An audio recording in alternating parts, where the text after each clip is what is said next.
Assalamualaikum warahmatullahi wabarakatuh. Jumpa lagi sahabat dengan Puyuh KRI, ternak puyuh rumahan yang praktis dan sederhana. Pertemuan kita kali ini masih membahas masalah penanganan DOQ atau anak puyuh dari umur 1 hari sampai dengan 3 minggu atau disebut juga fase starter. Pada fase ini perlu perhatian yang lebih.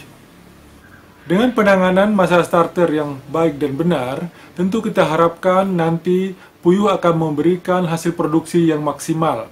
Selain itu juga bisa untuk upaya menekan angka kematian yang tinggi pada masa DOQ. Poin-poin apa saja yang menjadi perhatian penting dalam penanganan DOQ umur 1 hari sampai dengan 3 minggu ini? Untuk mendapatkan jawabannya, ikuti terus video-video dari Puyuh KRI.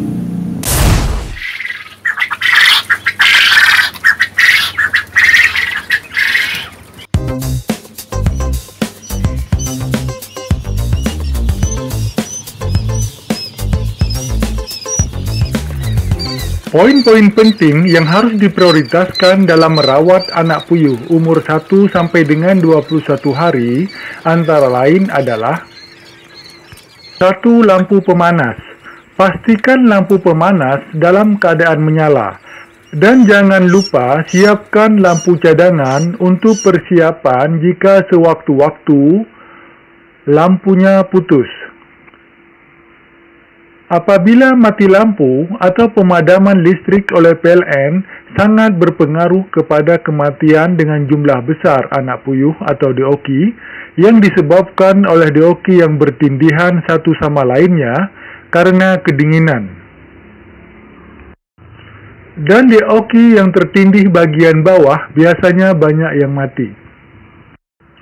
Meskipun demikian, untuk ternak puyuh skala rumahan seperti kami, pengadaan mesin genset mungkin bukan sesuatu yang harus dipaksakan, mengingat harganya juga tidak murah dan penggunaannya juga relatif lebih jarang. Lain halnya untuk peternak puyuh skala besar untuk usaha, maka pengadaan genset ini suatu keharusan untuk mengantisipasi jika sewaktu-waktu ada pemadaman listrik. 2. Air minum. Pastikan selalu tersedia. Berikan air minum yang baru sebelum air yang lama dalam botol minum tersebut benar-benar habis. Pastikan tidak ada anak puyuh yang tercemplung atau bahkan kejepit dengan botol minumnya. 3. Pakan. Pastikan pakan dalam nampan selalu tersedia dan masih bersih. Artinya tidak tertutup oleh kotoran anak puyuh itu sendiri. Pastikan juga tidak ada anak puyuh yang terjepit di antara kawat ram pelapis pakan yang di dalam nampan. Untuk masa starter ini, berilah pakan ayam broiler atau ayam pedaging yang memang diperuntukkan untuk anak ayam broiler usia 1 hari. Karena kandungan proteinnya lebih besar, yang sangat berguna untuk mempercepat pertumbuhan anak puyuh. Hal ini perlu diperhatikan karena pakan anak ayam broiler yang beredar di pasaran juga ada yang diperuntukkan untuk usia 21 hari ke atas dan lainnya. 4. Kandang dan tirai penutup. Pastikan tirai penutup kandang dalam kondisi baik. Karena apabila banyak celah-celah yang terbuka, dikhawatirkan suhu panas dalam kandang akan keluar melalui celah-celah tersebut.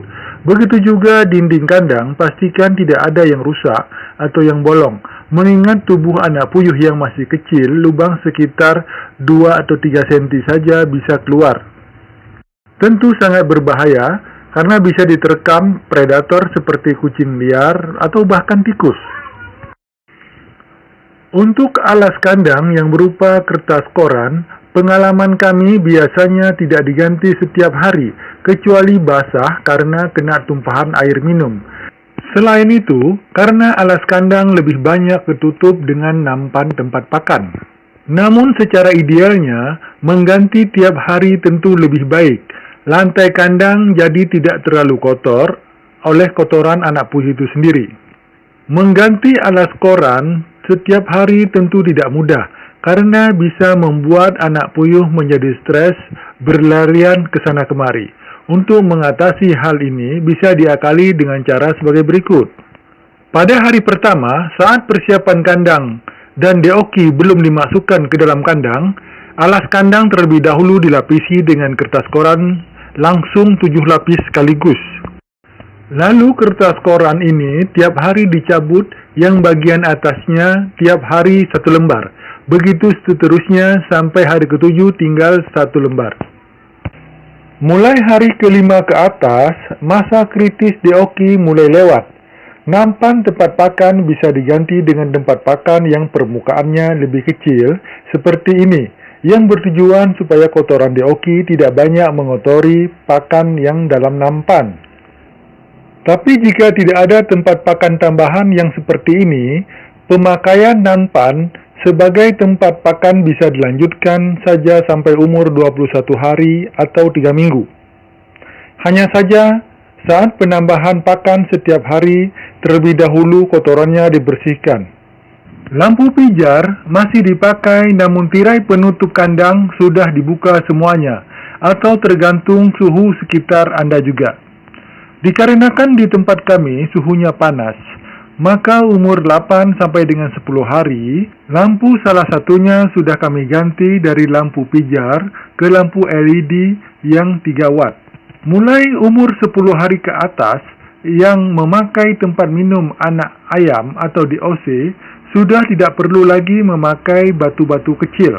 Bila perlu, tempat minum ditambah, karena kebutuhan air minum pada masa ini juga mulai banyak. Pada masa deoki berumur 10 hari ke atas, pertumbuhan mulai pesat dan kandang mulai terasa padat. Perlu dilakukan penjarangan.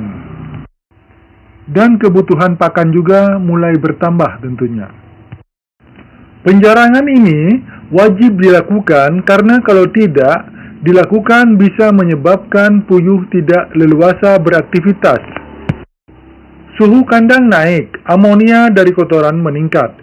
Bahkan asupan gizi dari pakan juga tidak merata, bahkan pada fase starter ini banyak anak puyuh yang berpeluang untuk terinjak-injak hingga mati. Atau bahkan bisa menyebabkan pertumbuhan yang tidak merata.